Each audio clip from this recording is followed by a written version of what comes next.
So we have now completed the human resources frame and turned in our papers and completed the quiz.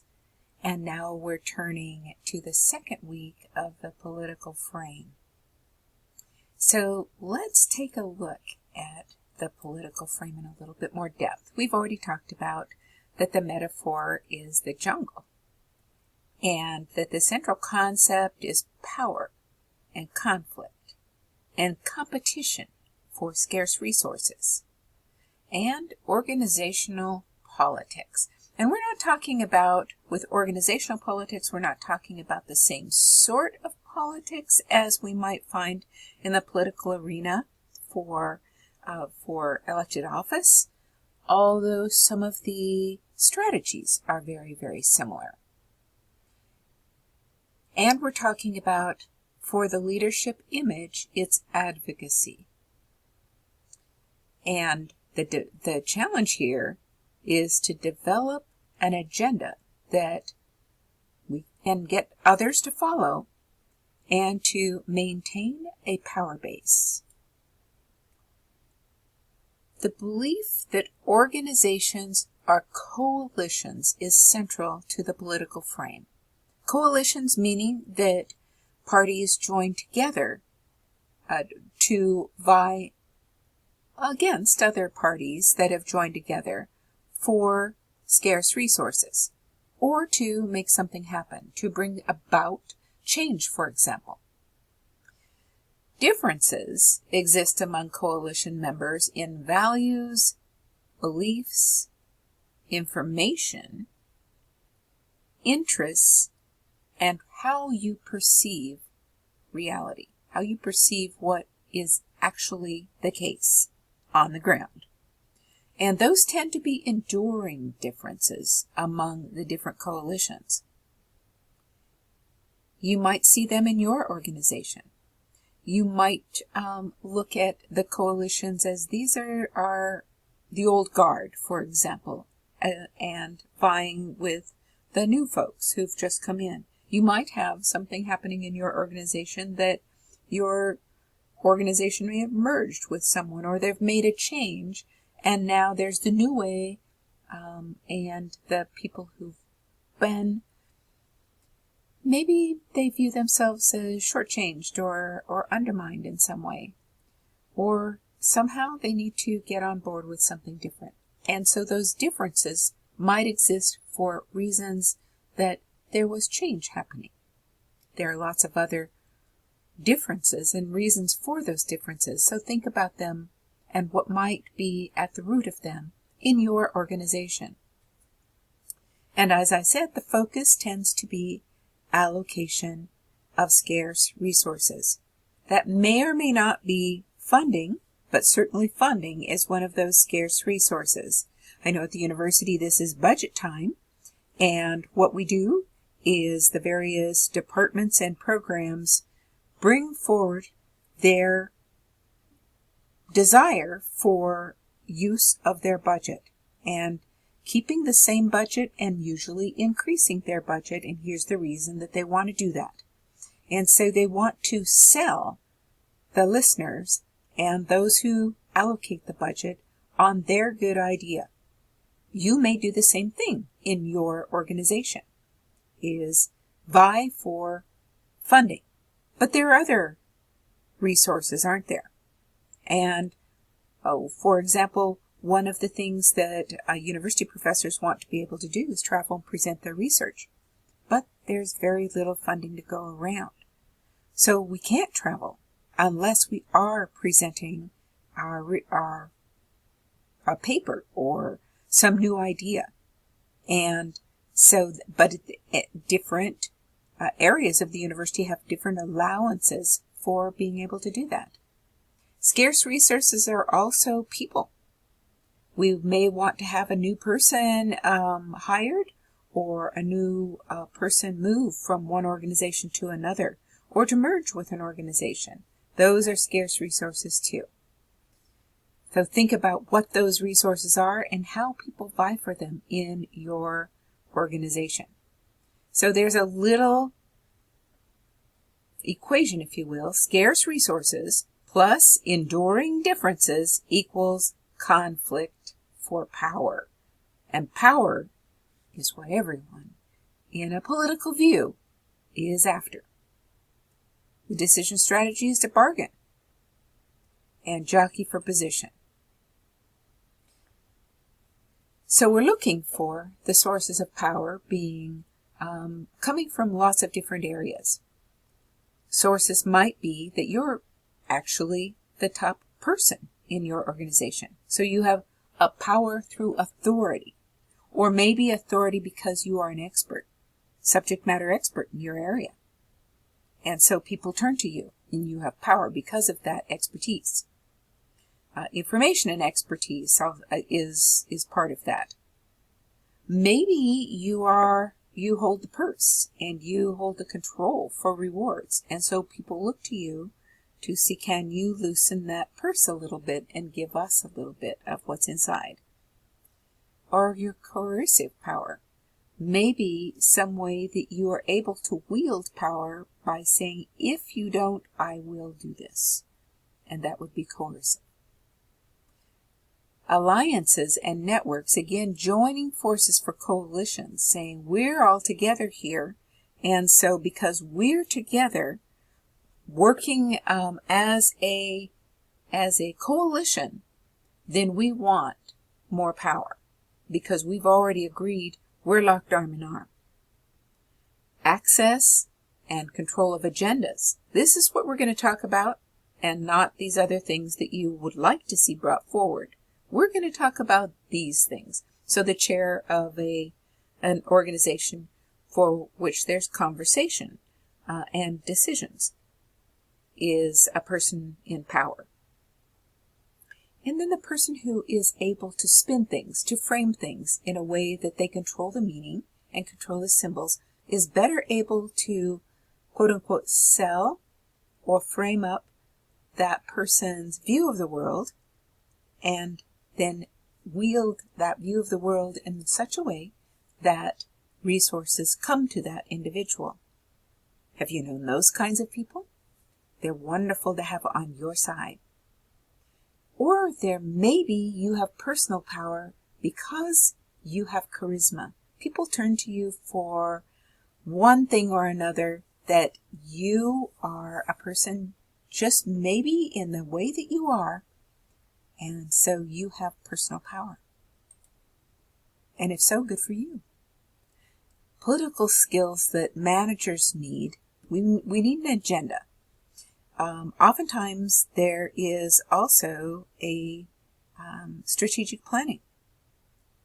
And that is something that the university also is going to do. We are beginning again in strategic planning. We just finished a strategic plan, just launched it.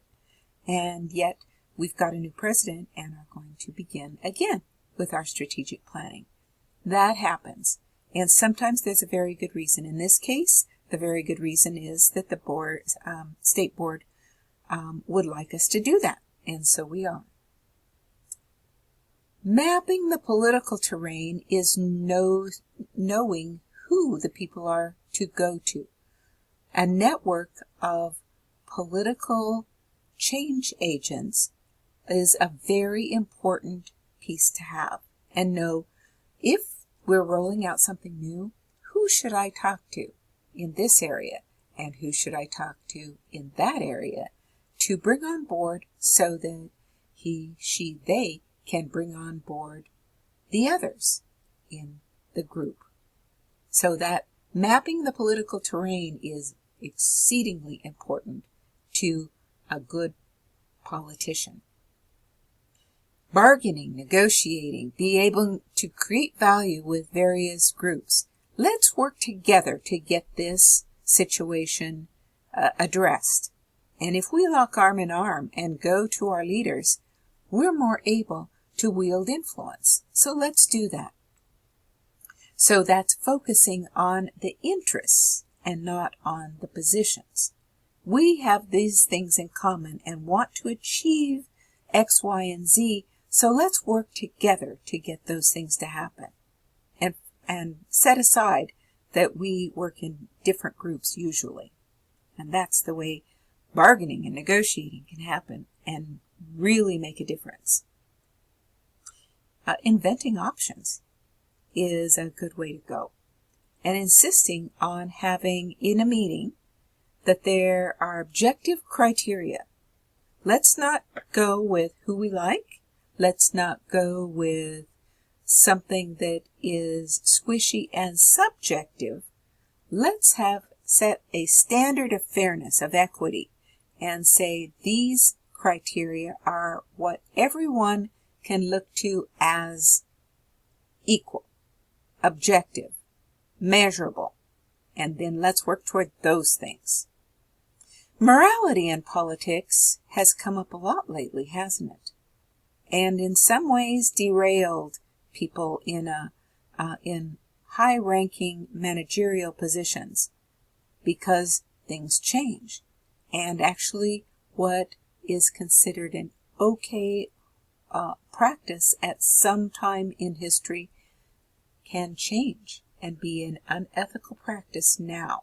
And we need to be aware of what's ethical in the current day and play by those rules and recognize and bring inclusion into everything that we do.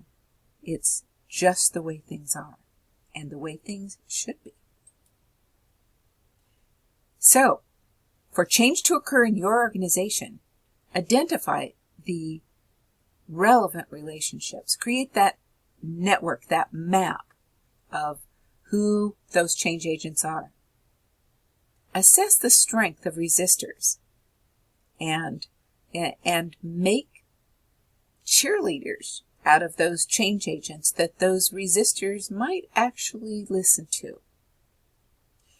Look at who the potential opponents are and then do some horse trading and talk about support. What do we have in common? What are our points of agreement? And how can we move forward to get everyone a piece of the pie? And what are those weak points that need to be treated maybe a little more subtly or maybe a little more forcefully? And how can we do that in a way that really serves the greater good? Organizations are political arenas when we're looking at them through the political lens. It's a contest. It's gaming. And we need to understand that how the game works if we want to be successful in this political arena and in this contest. We need to understand what those interests are, because we can do things from a bottom-up political action with civil rights, with unions, with other coalitions. And we need to know what the barriers are if we're going to try and control from the top, because the grassroots folks can derail the people coming from the top, and the people coming from the top can derail grassroots. We need to know the game, and we need to know what those pressure points are and how to work well together. Organizations are political arenas and political agents. They're ecosystems unto themselves. If you read about Steve Jobs as he started in Apple, he was pretty much a free agent, but he got fired and then he got brought back. The business ecosystem changed all the way along and continues to change in Apple and in all organizations as they grow. They're fluid, and we need to be aware of that. Public policy is an ecosystem. Notice that we're flowing toward an e-currency. And are people getting on board? Some are, some aren't. So how are we going to navigate those policy ecosystems? Immigration continues to be fluid. We need to be aware of the changes there and what it really is going to assist the entire group, the nation, in immigration. The same is true for water rights and many other areas that need to be addressed.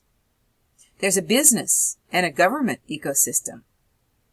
The ISU is an ecosystem that works a certain way, and when you're in it, you have to learn the rules. Working with Iran, with the US, we can't use rules that are not part of Iran's game. So we need to understand in each business, each government, what that ecosystem is.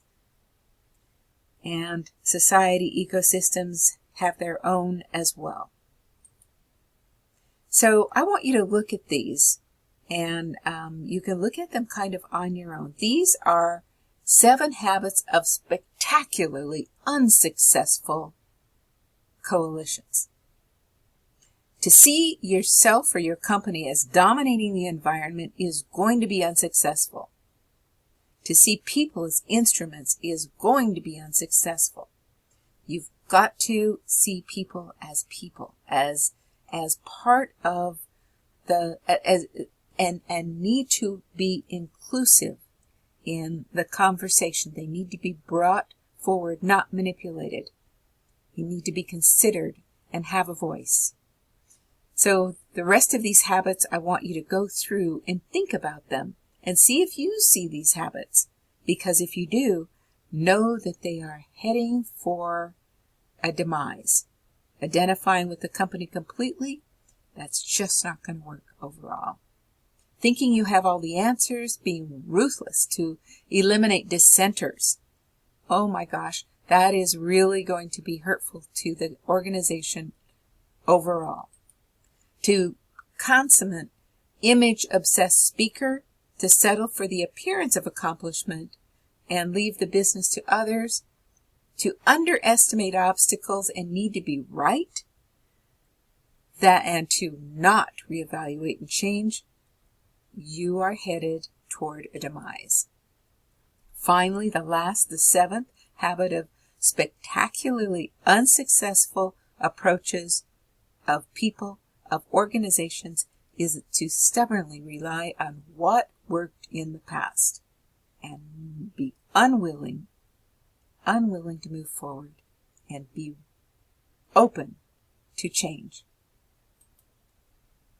Finally, a political thought: the purpose of conflict is harmony. Remember, in your organization, with your dealings, the purpose of conflict is harmony. Okay, let's get started.